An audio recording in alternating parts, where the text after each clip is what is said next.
ആരാ നിങ്ങളോട് പറഞ്ഞു ഇങ്ങനെ? അതിന് നമ്മൾ ലഘുലേഖ കൊടുത്തിന്. നിങ്ങളെ പറഞ്ഞ ഞാൻ പറഞ്ഞല്ലേ, നിങ്ങൾ BLO ഓഫീസർ, ഞാൻ BLA സഹായിക്കാൻ വരുന്നത്. നമ്മുടെ ലഘുലേഖ കൊടുത്തിന്. BLO അനീഷ് ജോർജിനെ മരണത്തിലേക്ക് തള്ളിവിട്ടതിന് പിന്നിൽ ജോലി സമ്മർദ്ദത്തിനൊപ്പം CPM പ്രവർത്തകരുടെ ഭീഷണിയും ഉണ്ടായി എന്നതാണ് കോൺഗ്രസ് ആരോപണം.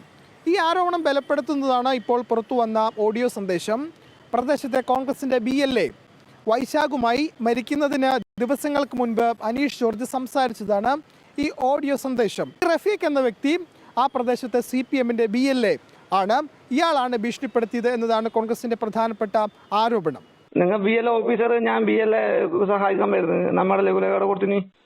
അല്ല, അങ്ങനെ പറഞ്ഞിട്ട് അവർ തടയുന്നില്ല, പ്രസ്താവിച്ചില്ല. അത് ഭയങ്കര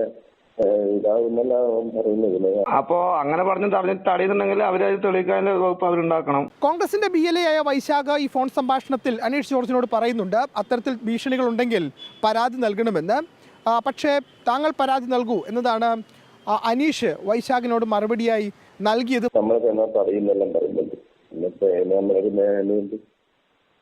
അത് നിങ്ങൾ മോള് കംപ്ലൈന്റ് ചെയ്യുന്നാല് അങ്ങനെ പറഞ്ഞു. അവര് വിളിച്ച റെക്കോർഡിന് മോള് കംപ്ലൈന്റ് ചെയ്യും. നിങ്ങൾ തടയെന്ന് പറയുന്നുണ്ട് എന്നാക്കണ്ടേക്ക്.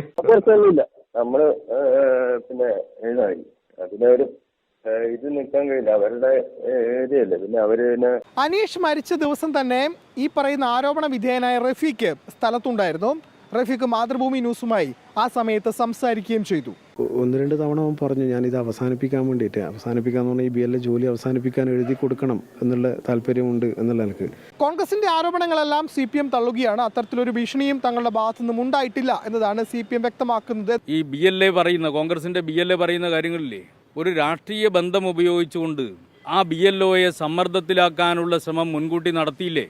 അങ്ങനെ നടത്തിയതിൻ്റെ ഭാഗമായിട്ട് പ്രതികരണമല്ലേ യഥാർത്ഥത്തിൽ BLO പറയുന്നത്. സമ്മർദ്ദത്തിന് വിധേയപ്പെടുന്നില്ല എന്ന് കണ്ട ഉടനെ തന്നെ ഞാൻ പരാതി നൽകുമെന്ന് പറഞ്ഞ് ഭീഷണിപ്പെടുത്തുകയല്ലേ. അപ്പോൾ ആ ഭീഷണി കൊണ്ടാണ് അദ്ദേഹം ആത്മഹത്യയെന്ന് ഞാൻ കരുതുന്നില്ല. അത് ചിലപ്പോൾ ഒരു കാരണം കൂടിയായിട്ടുണ്ടാവാം.